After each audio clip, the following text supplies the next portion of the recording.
गिरिं यत्कृपातमहं वन्दे परमानन्दमाधवम्। श्रीगुरुभ्यो नमः। वन्दे संस्कृतमातरम्। शुभसायं सर्वेभ्यः नमांसि। अद्य साक्षात् पाठस्य आरम्भात् पूर्वं किञ्चित् वक्तुम् इच्छामि। एकं तु तद्दिने भगिनी वा महोदयः वा दोहदविषये इस् इट् रेलेवेण्ट् टुडे इति पृष्टवान् आसीत्। Actually I feel teaching is learning. अहं यत् किञ्चित् जानामि तत्तु पाठयामि। यदा भवन्तः एतादृश प्रश्नान् पृच्छन्ति तदा ममापि बहु आनुकूल्यं भवति।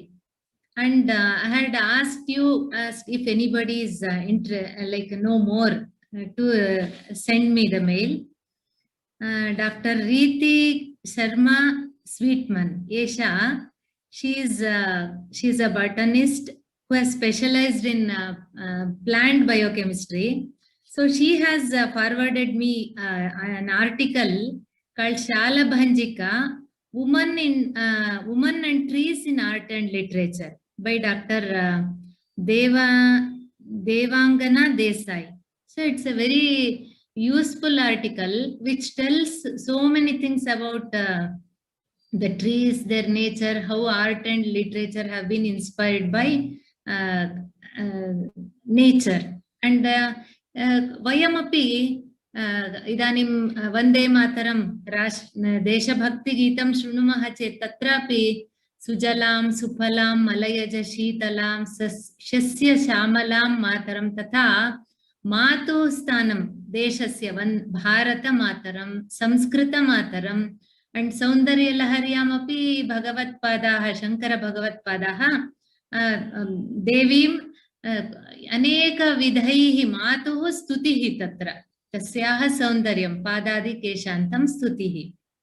सो अतः प्रथमं डॉक्टर रीति शर्मा महोदयायै धन्यवादाः।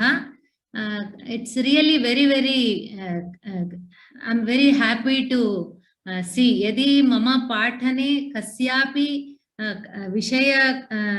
विषयं ज्ञातुम् इतोपि कुतूहलः तस्यां दिशायां ते इतोपि कार्यं कुर्वन्ति चेत् मम महदानन्दः भवति।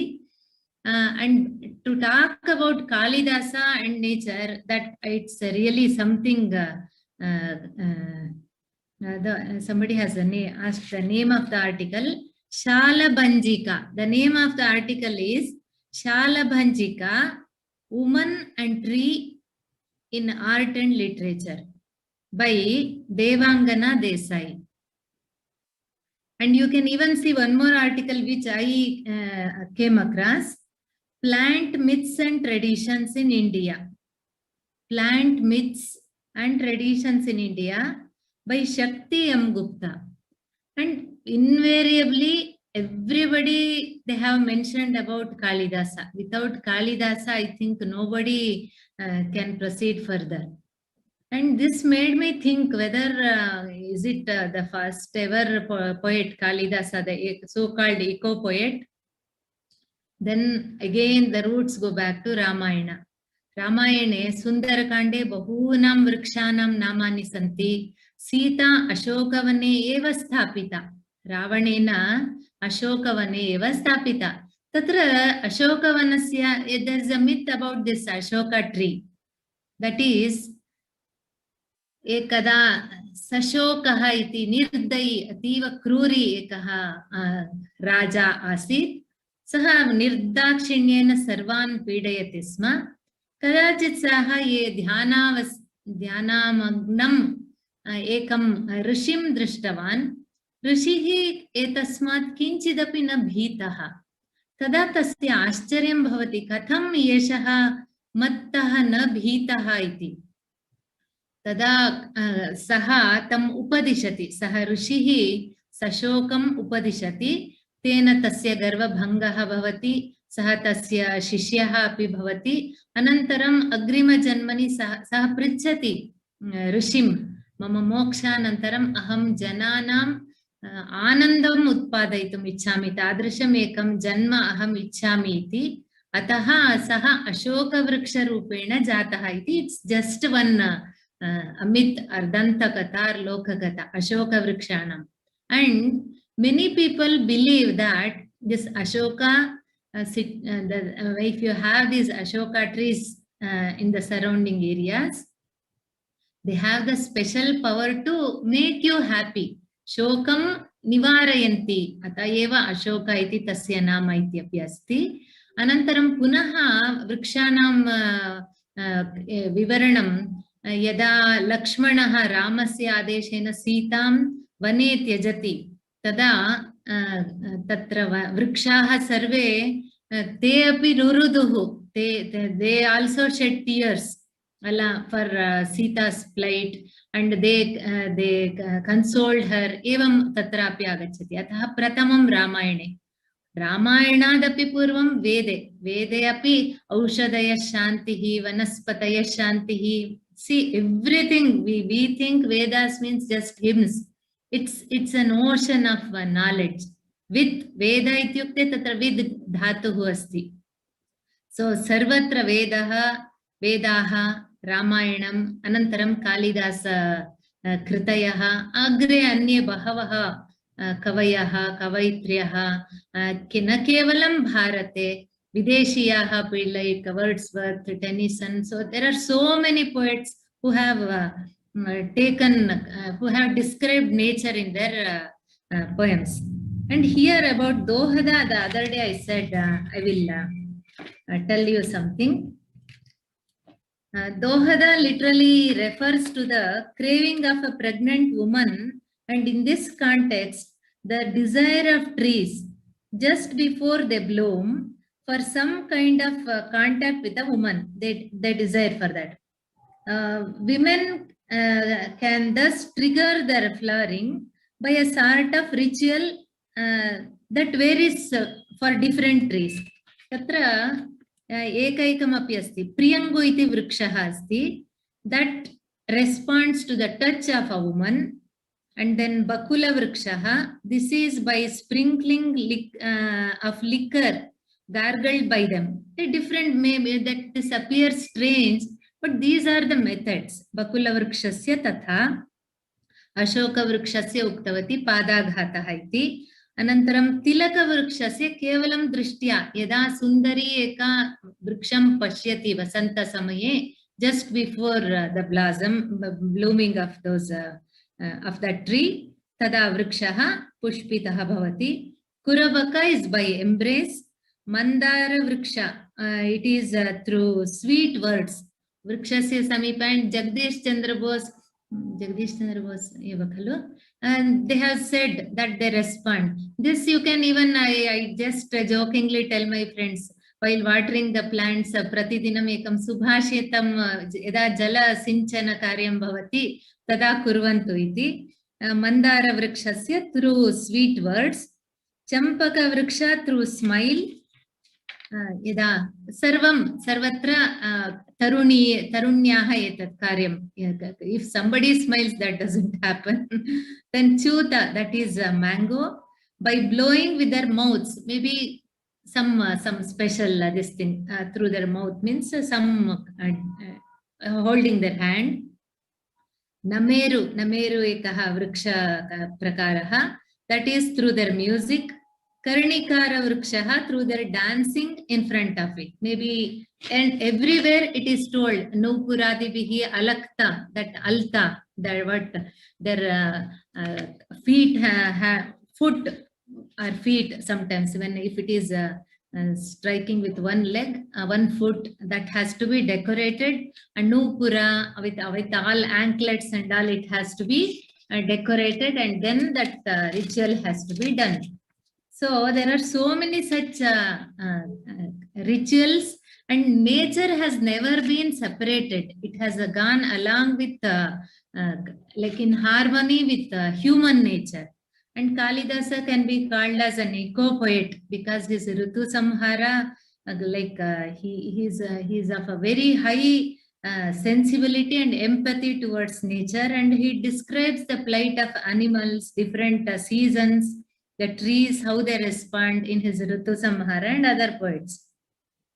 And as I was, see, this is about Kalidasa's era, or maybe very long back. Then it made me think, are there any people who talk about trees with so much of passion?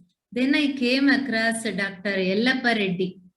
People of Karnataka must be knowing he's a very, very famous environmentalist. He was in the Ministry of this forestry also. And near Kuppam, that is near in Chittoor district, that place is called as Agasthyavana. It's about 172 acres of 1999 when that land was taken. It was a barren land with a lot of wild grass. Through his, he took the initiative, and under his eminent guidance, that place has been converted into, and they have some 15 sections there, Agasthyavana. And I just heard to one of the interviews that was telecast in DD Chandana, the passion with which he speaks about trees. He refers, she, that mother, she is so loving. She gives oxygen 24 hours. Her, if you go and stand below her, below that tree trunk, she embraces you. Such a passionate mother. Amma, he speaks in Kannada, of course. And if that can be, I just sent that if it is in English, many people would admire that the thing. And he also, there is a butterfly park there. So many different types. Siddhavana, Prahaladavana, Narsimhavana, different types of like herbs. And one more thing, he talks about this pollination. When that pollination happens, the trees, especially bearing flowers, te prarthayanti bhramaram kripaya agacha mama paragam anyena mat sadrishena vrikshena saha yojaya yatra mama santatihi punaha agre gachati. It requests it requests the bees to take its pollen and keep it in some other tree of the same species, so that my santati, that that grows somewhere. I want that, and it very fondly it calls those bees. And the bees also, without harming the flowers, they do this. They collect the pollen. Vidura Nitavapi, there is a mention of these bees collecting the nectar. There Bhishma says Yudhishthira, just as these honey bees collect nectar from the flower without harming the flowers, a king should collect the taxes. See, when you see, I was wondering initially when I took this drama, never had I in my dreams that I thought it's about Malavika Agnimitra Natakam Tatra Pathyam Asti Aham Kinchit Sanskritam Janami Pathayamiti. Kintu idanim yada ekaikam vakyam pathami mama mahan kim bhavati santoshaha bhavati. I have no words what's the level where Kalidasa was. Sarve Kalidasa Rasika Kavihi Shrungara Kavihi ityadi kevalam etadrisha upadhaya titles. But his contribution to the ecosystem, how he cares, Shakuntala, it's of the highest order. I need not, only those who can experience. He just mentions in one, it can be in Vidushaka's Vakya through an idiom, like that, through an upama, but it takes us to a mine of information, or an ocean, like ocean bed. When you go, they say it's a treasure house, like that. Then every moment I'm experiencing this, like how, what, whether it was one Kalidasa or many Kalidasas, his works are there, we are enjoying them. It must have been thousands of years back.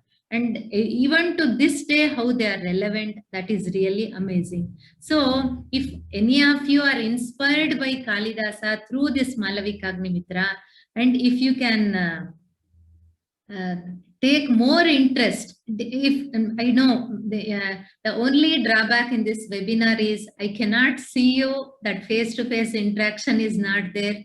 That's very much lacking, but we have to thank technology. At least in these hard times, we are able to do something worthwhile, and especially we are doing Kalidasa. And Kalidasa teaches how we admire, how to admire nature. Really, we have forgotten all these things. And once you start reading, now I'm literally enjoying nature and paying attention to each and every minute details that are parisare yad yad asti tad vishaye. So if you are inspired by this Nataka, and in your fields, you are all elite people, I know, each one is an achiever in your own field. Some I have met. So if you can take more interest and do, and if you can share or throw light on those things, I'll be the happiest. Etad vaktum ichhami sma. And one more thing I want to tell this about the speciality of this third act. It is the first ever trifocal anka. Trifocal means usually, I think in Bhasa's Swapnavasavadatta, he has brought about 2 pairs of characters like simultaneously on the stage. But here, this is the first ever of Kalidasa's this thing, which later other poets also, they started using this. On the stage, 3 things are happening simultaneously. That means 3 pairs of characters. Ekatra Vidushakaha, Agnimitra Raja, Agnimitraha, Anantaram Malavika, Harsaki Bakulavalika, and Anyatra Iravati Tasyaha Saki Nipunika. So this we will enjoy. I just wanted to tell this. I try to tell so many things. Sometimes I forget in my excitement. So first I thought I will tell all this and then start today's session. So Kalidasa is, it never gets about nature. I have been from 2-3 days, I have been just browsing and books and other things. It's never ending, and it is like a chain of this thing. One leads to another. About trees, you start reading importance of trees in Indian tradition. It takes us somewhere, and it's such a wonderful this thing, how much of importance our ancestors had given to the preservation, and as well as how there was perfect harmony with our life and the nature. So that is really amazing. So as and when it demands, I will share the details, whatever I have collected. Astu. अत्र अस्मिन् श्लोके स्थगितवती. एतत् पद्यं वियोगिनी इति छन्दः. See the औचित्य, छन्दो औचित्यम of Kalidasa. Just and initially when I started reading Malavikagni-mitra, many like through commentaries and other details, everybody mentioned this is the first ever Nataka of Kalidasa, which is not that mature. Idanim yada pashyami etasya vishaye eva evam asti tarhi agre kimmiti. I'm not able to digest the standard of this Nataka, and it is not about neither dance nor this thing. Of course, it's a love story between Agnimitra and Malavika. Through nature, so many things and different topics have come. Agre api vadami tada prayaha adya bhavati va agrima somavasare bhavati va. Just Vidushaka mentions one line, and that takes us somewhere. The details, if you start digging why he has used that simile. that is really very very amazing and wonderful. Atra viyogini iti chandaha. Name itself says viyoga.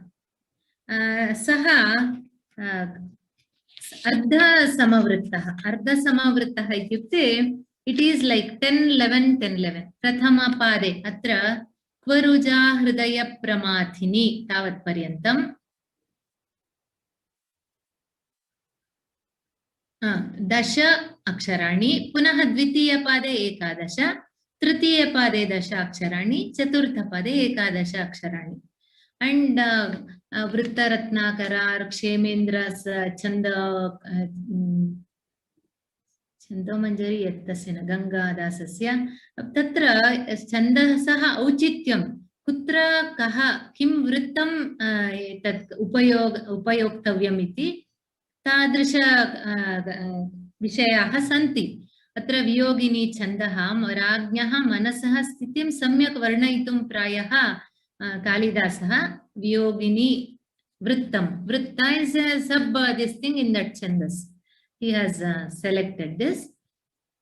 क्वरुजा हृदय प्रमाथिनी क्वच ते विश्वसनीयम् आयुधम् मृदु तीक्ष्णतरं यदुच्यते तदिदं मन्मथ दृश्यते त्वयि.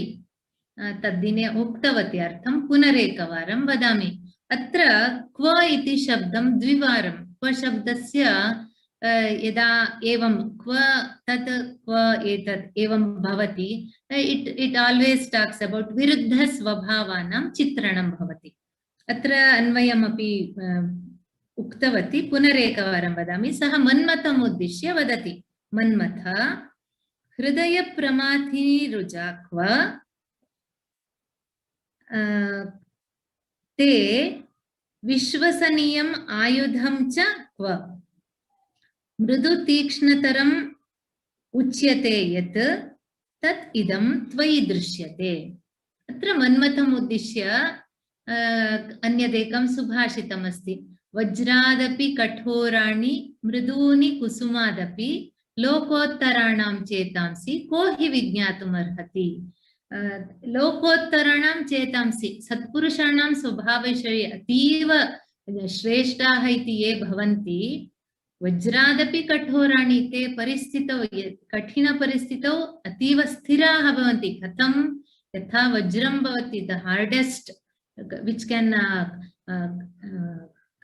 can hold so much of pressure or heat or anything, तथा जीवने तपः तापः जीवनस्य संकट परिस्थितिं ते सोढुमर्हन्ति.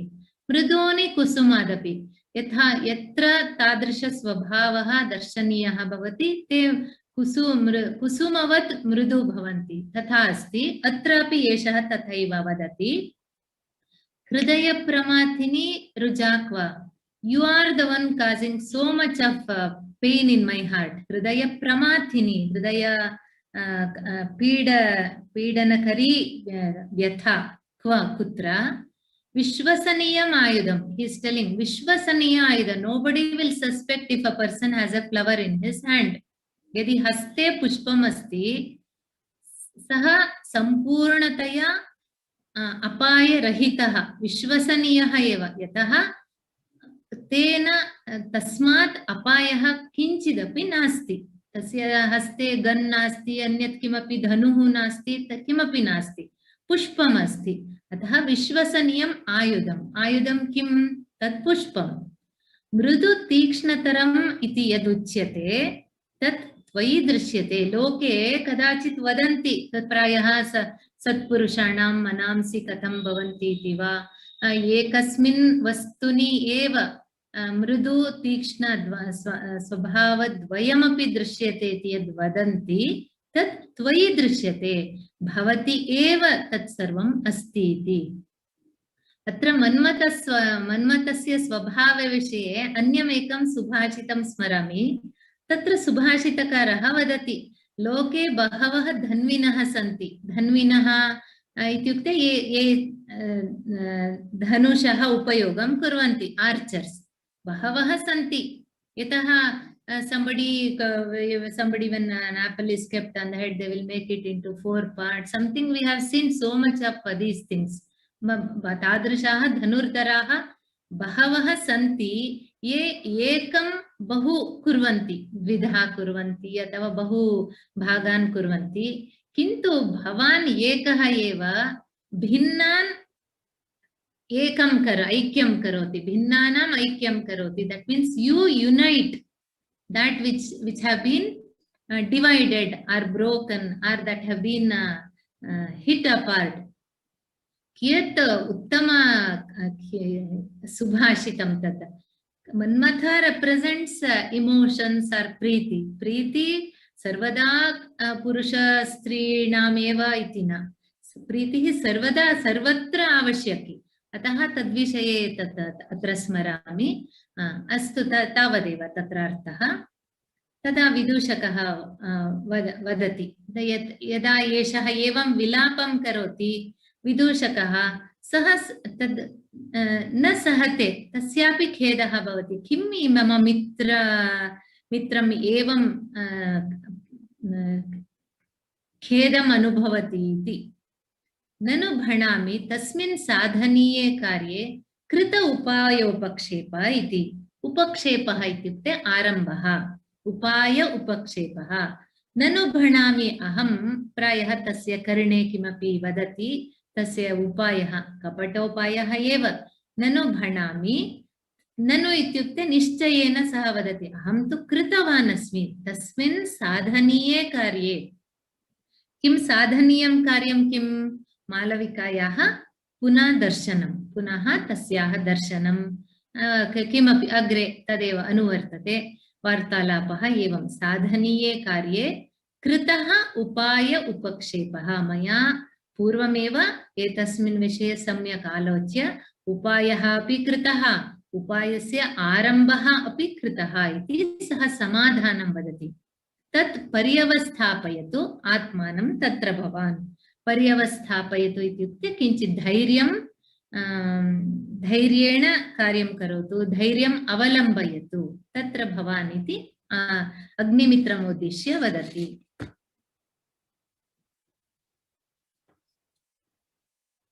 तदा पुनः राज्ञः दुःखम्. अथ इमं दिवसशेषम् उचितव्यापारपराङ्मुखेन चेतसा क्वनु खलु यापयामि. अथ अनन्तरम् इमं स्व आत्मनः एतां दिशाम् अवस्थां वदति. दिवसशेषम् उचितव्यापारपराङ्मुखेन चेतसा. चेतः इत्युक्ते किं? मनः. मम मनसि प्रतिदिनं मम दिनचर्यायां यद्यत् करणीयं तस्मिन् विषये किञ्चिदपि आसक्तिः नास्ति, पराङ्मुखता अस्ति. मम मनः भिन्नदिशायामेव कार्यप्रवृत्तम् अस्ति. दिवसशेषम् उचितव्यापारपराङ्मुखेन, the usual occupation, तत्र मनः एव नास्ति. क्वनु खलु यापयामि, कथं वा, कुत्र मम समयम् इदानीं यापयामि. राज्यभारे अपि मम आसक्तिः नास्ति. तत्सर्वं दक्षमन्त्रिणः पश्यन्ति. इदानीं मालविकां पश्यामि इत्युक्ते तस्य दर्शने अपि विघ्नाः अनेकाः. कुत्र गच्छामि इति स्वदुःखं प्रकटयति.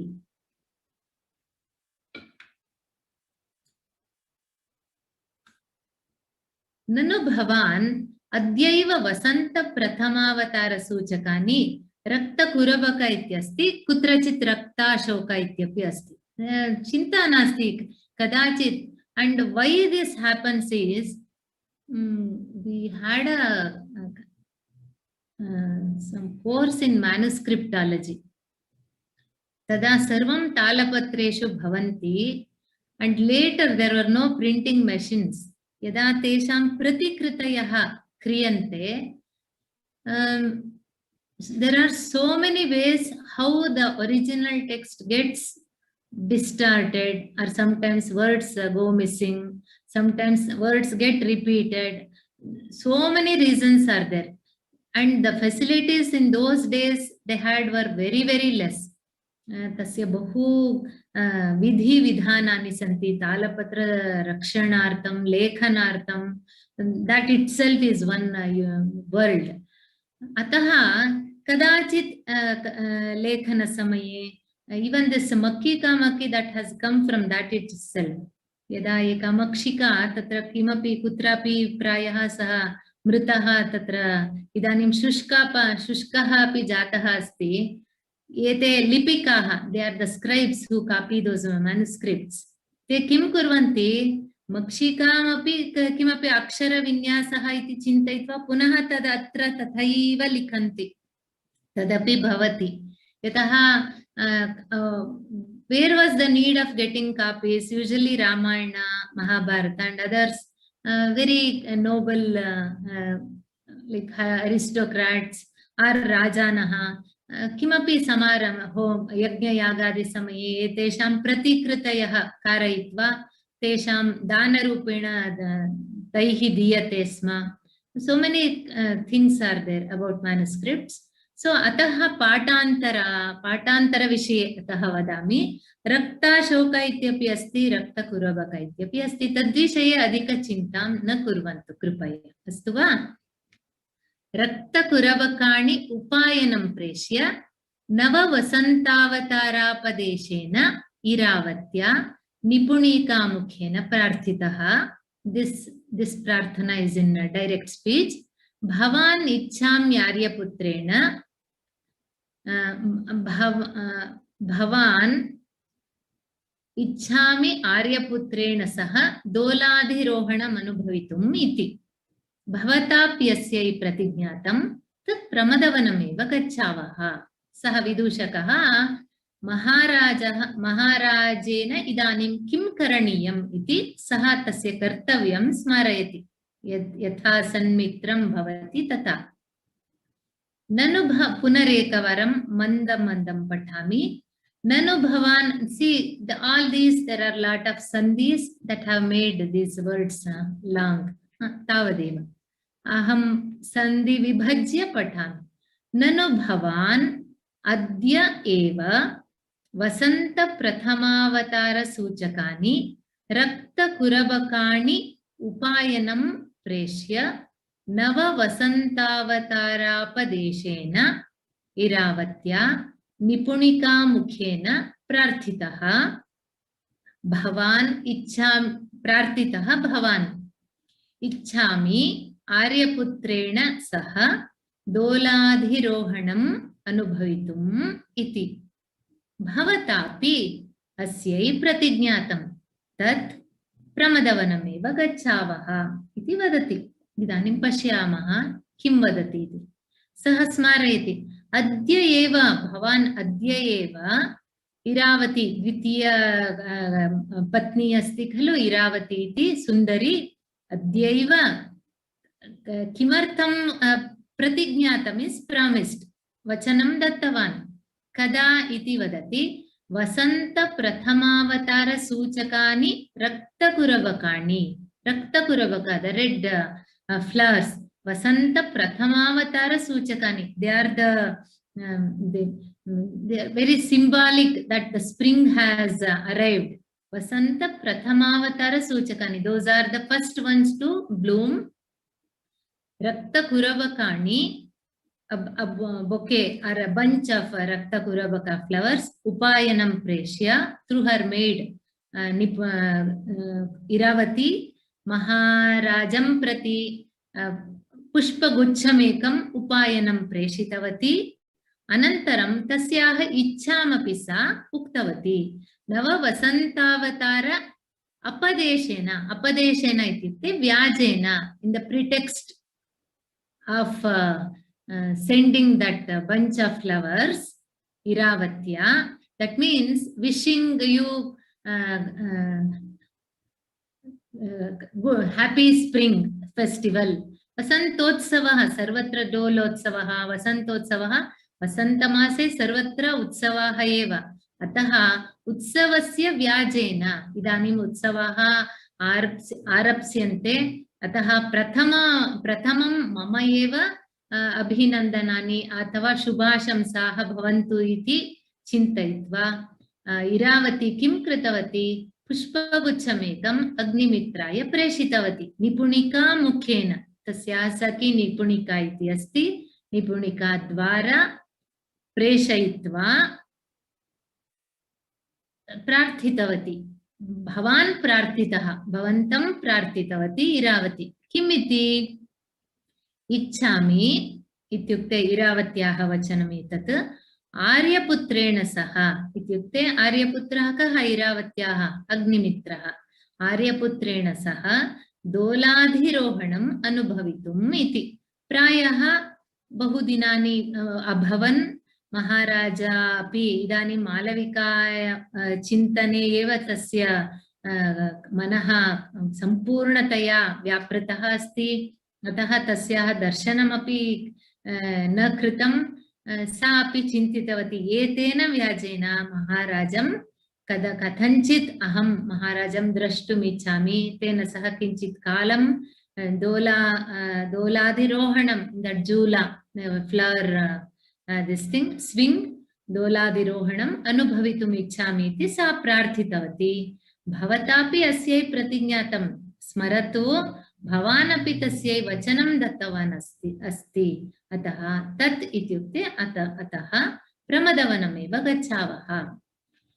सः वदति, राजा इस् अ वेरि वेरि किं वदामः, he cannot pretend also, न क्षमम् इदम्, एतदपि इट्स् सः वदति नाट् प्राक्टिकेबल्। तस्य कारणं वदति किमर्थम् इति।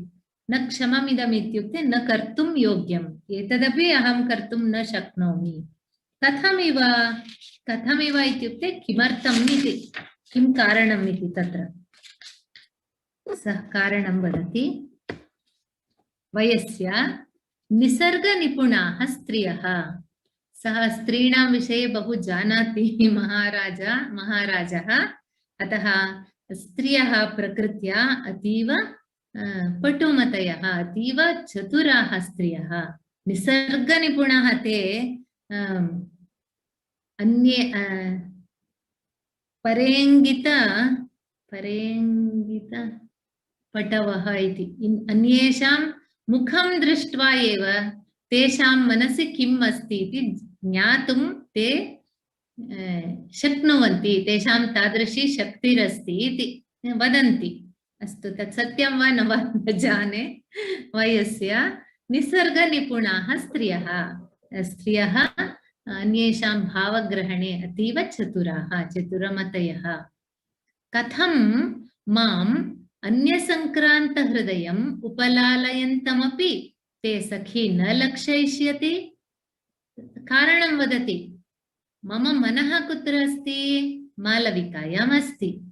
अहम् इदानीं यत्किमपि करोमि, इरावत्या सह यत्किमपि करोमि तत् केवलं नाटकम्। अन्यसङ्क्रान्तहृदयं, मम मनः कथमस्ति?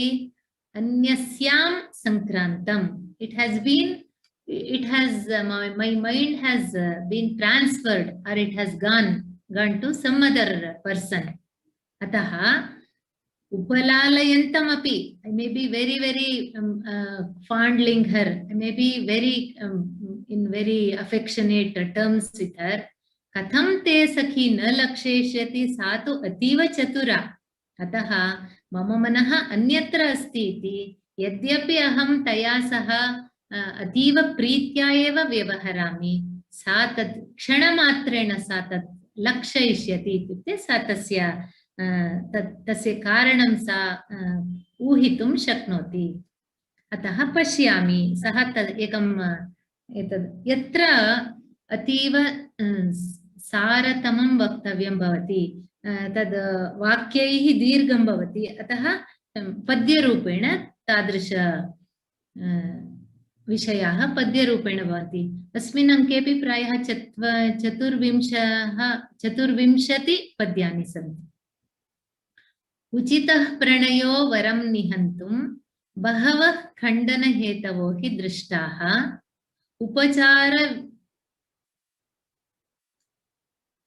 उपचारविधिर्मनस्विनीनां न तु पूर्वाभ्यधिकोऽपि भावशून्यः। सः वदति किमर्थम् इति, तथा करणे किमर्थं न शक्यते इति। उचितः प्रणयो वरं निहन्तुं बहवः खण्डनहेतवो हि दृष्टाः, उपचारविधिर्मनस्विनीनां न तु पूर्वाभ्यधिकोऽपि भावशून्यः। अन्वयं वदामि। उचितः प्रणयो इत्युक्ते प्रणयः। उचितः प्रणयः विहन्तुं वरम्। बहवः खण्डनहेतवः हि दृष्टाः।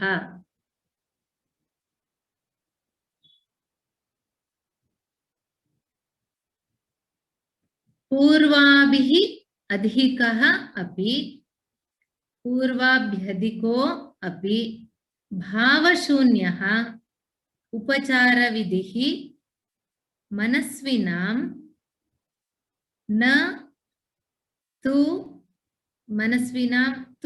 न पुनः वरम। वरम इति प्रथमपादे अस्ति खलु, तस्य you can put two numbers, you put 4 and like a slash and the last number 16. पुनः एकवारम् अन्वयं पठामि।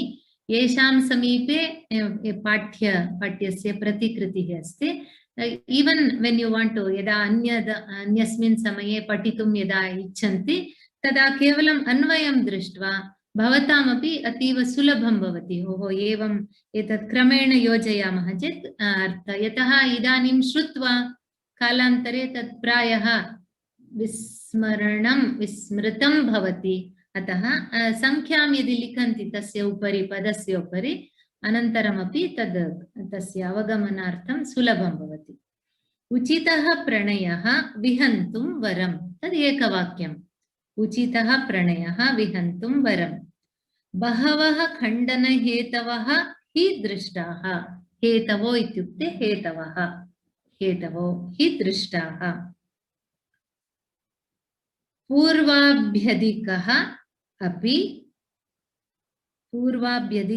अपि भावशून्यः उपचारविधिः मनस्विनां तु न पुनः वरम् इति, अथवा you put it in brackets, अध्याहारः। किम्, even without that it means, it gives the same meaning, किन्तु एतद् वरम् इति पुनः विवारमपि दातुं शक्यते। सः एवं वदति। प्रथमम् आङ्ग्लभाषया पठामि। आङ्ग्लपाठनं केवलं पुनः पुनः प्रत्येकपदानां पदशः अर्थम् अवगन्तुं सुलभं भवति इति धिया। नो चेत् आङ्ग्लानुवादम् अहं कदापि न अनुमोदयामि। भवन्तः सर्वे संस्कृतज्ञाः, संस्कृतं श्रोतुम् इच्छन्ति, पठितुम् इच्छन्ति, ज्ञातुम् अपि इच्छन्ति। अतः केवलं कदाचित् तस्य तात्पर्यं सम्यक् न गृह्यते। अतः it is better to decline her request, though fit to be complied with, for many are the reasons seen for disappointing her, but not the ministration to their wishes in the case of high-minded ladies, which though done with greater affection than before, is void of real affection. पुनः पठामि। कदाचित् आङ्ग्लभाषया पठामि चेत् एतदेव बहु क्लेशकरम् इव भाति। मेबी मम पठनं सम्यक् नास्ति इति मन्ये। It's better to decline her request. सः चिन्तयति, it's better to decline her request, though fit to be complied with. किमर्थम् एवं वदति? विदूषकः स्मारयति खलु, भवतः इदानीं तदेव योग्यं, तत् करोतु इति। Though it is fit to be complied with, it's better to decline her request. For, कारणं वदति, many are the reasons seen for disappointing her. एकं कारणं न, तत्र निराशाम् उत्पादयितुं तस्याः, there are many reasons, but not the ministration to their wishes in the case of high-minded ladies. इत्युक्ते अनेक उपचारविधयः, ministration to their wishes. high-minded ladies इति तत्र मनस्विनी इति पदं, तदर्थं इत्युक्ते सा स्वाभिमानिन्यः अथवा अत्यन्त चतुरमतयः, high-minded ladies, which though done इत्युक्ते अनेकविध upacharavidayah with greater affection than before. He is void of real affection. That's a very, actually, very that punch line in this Subhashita.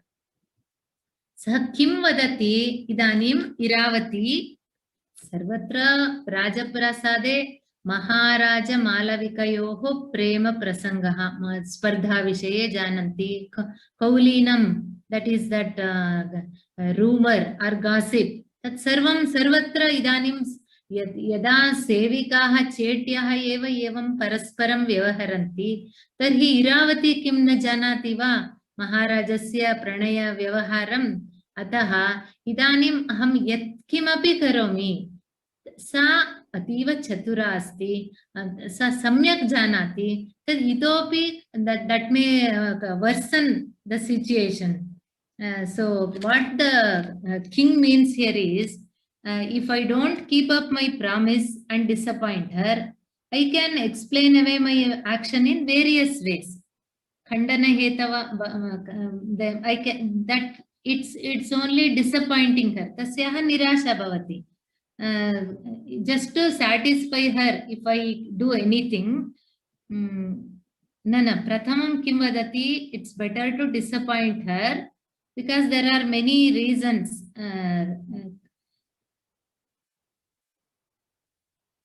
To explain my actions, but a more show of courtesy without real inward affection. Sayeva tad bhava shunyaha vyaparaha. A mere show of courtesy without real inward affection is not at all good, as it will serve, since she is a high-minded woman, and she will make the matters worse. Iti vadati.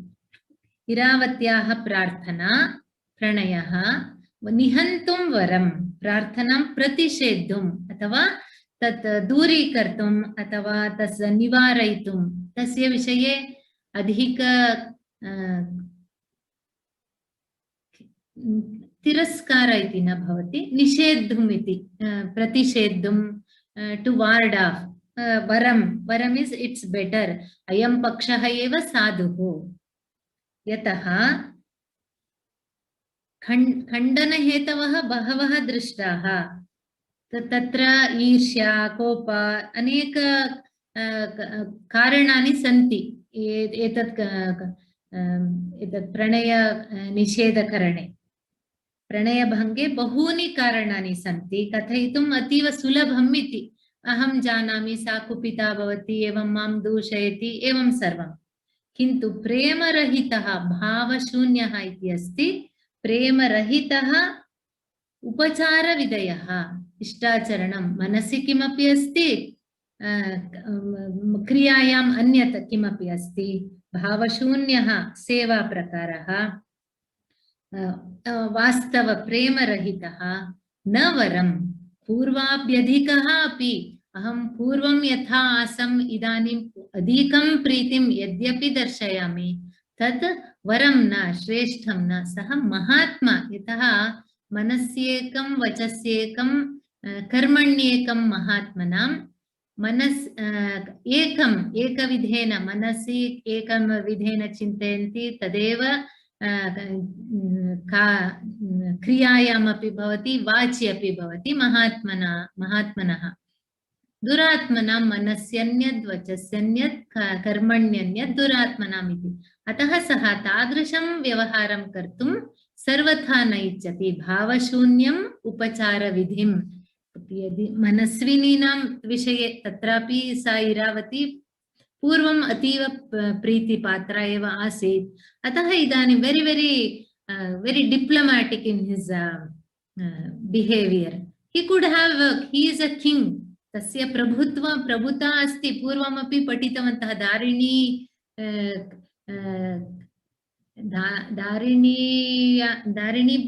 अस्ति इति केवलं कारणेन न, सः प्रभुता अस्ति चेदपि तस्य तादृश स्वभावः अस्ति, अतः तत्रापि तथैव आचरितवान्।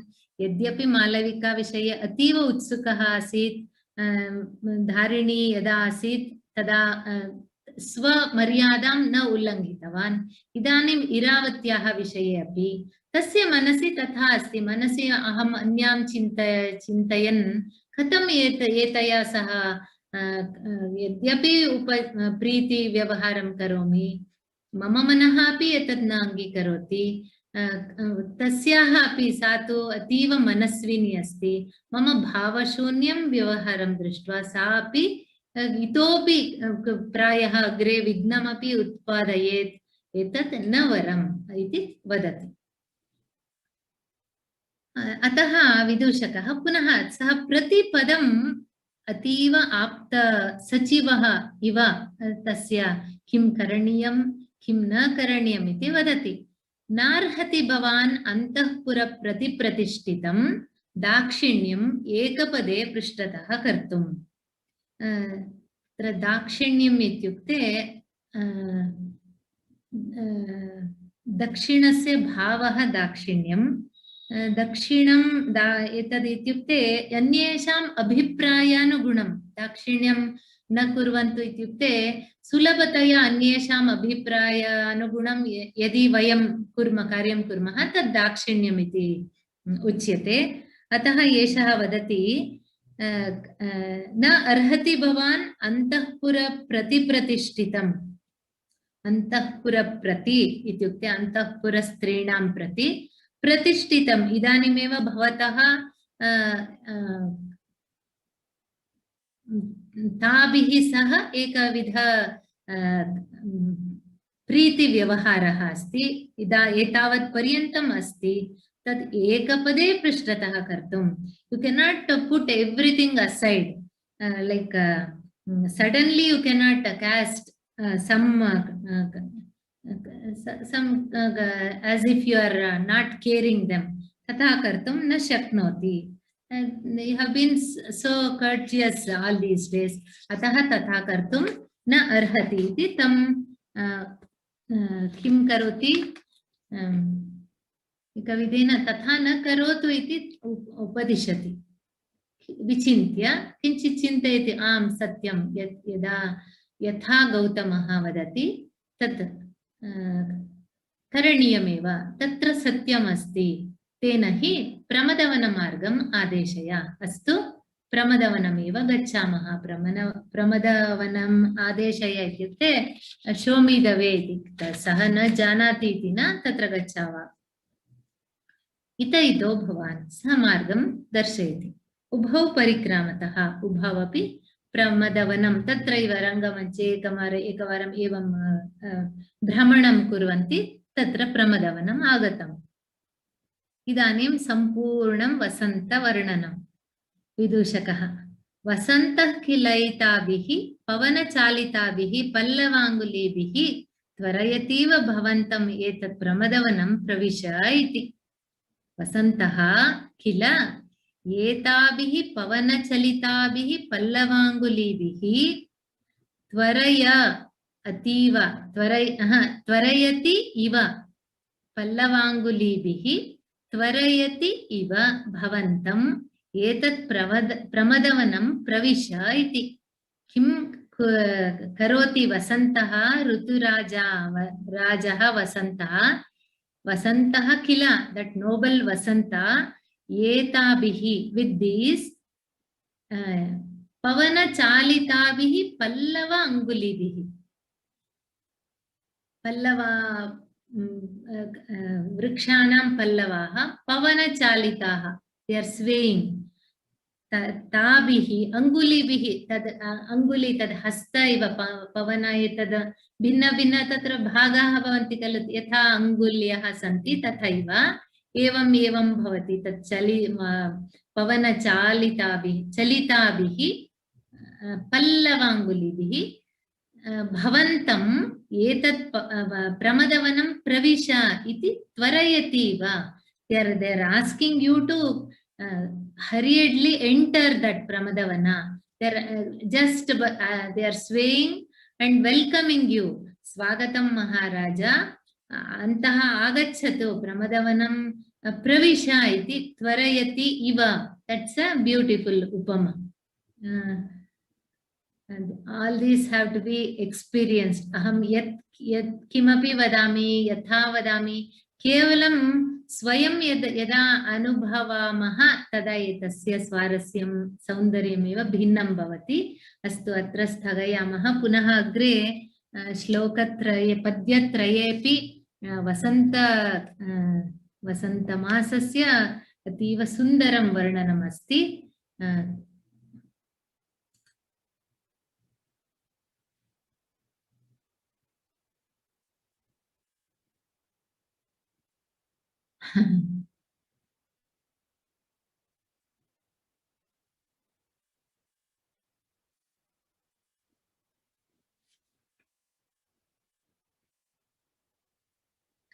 शंकरी पृष्टवती दोहद विषये. भवत्यै अहं धन्यवादं वदामि भगिनी, यतः यदा यदि भवती न तदापि तथापि मम मनसि अपि तस्मिन् विषये किञ्चित् कुतूहलः आसीत्. दोहदः किम् इदानीमपि क्रियते वा, तस्य किं कुत्र किम् अस्ति इति.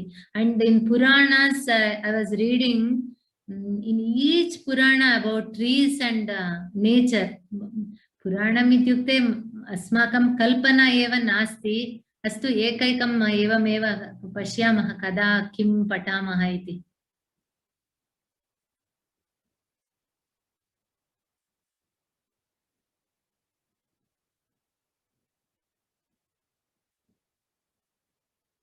Parangmukha means being averse. Abhimukam ityukte you are facing face to face. रूबरू इति वदन्ति. परामुखता अहं किमपि दृष्ट्वा अन्यस्यां दिशि मुखं परिवर्तयामि, तत् परामुखता. That just with that mukha, with different prefix, it changes the meaning. यापयामि इति धातुः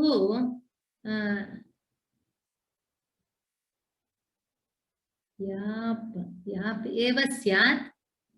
वदामि पुनः तद् ज्ञात्वा वदामि. यापयामि इति यतः यापयति तत् सर्वम् अस्ति तथा, अतः प्रायः तदेव स्यात्. एकवारं पुनः तद् दृष्ट्वा वदामि भगिनि. प्रायः प्रश्नाः समाप्तः. अस्तु, अग्रिम सोमवासरे मिलामः. पुनः नूतन विषयैः वसन्त ऋतोः वर्णनविषये अधिकं ज्ञास्यामः. सर्वे भवन्तु सुखिनः, सर्वे सन्तु निरामयाः, सर्वे भद्राणि पश्यन्तु, मा कश्चित् दुःखभाग् भवेत्. ओम शांति शांति शान्तिः. शुभरात्रिः. धन्यवादाः. पुनः एषः तु काकतालीयतया वसन्तमासः एव. सर्वत्र वृक्षाः पल्लविताः. साइक्लोन कारणतः मन्दमारुतः सर्वदा शीतलवायुः एव वहति सर्वत्र. सर्वम् अनुभवामः. पुनः पुनः कालिदासं स्मृत्वा स्मृत्वा जीवनस्य सौन्दर्यम् अनुभवामः.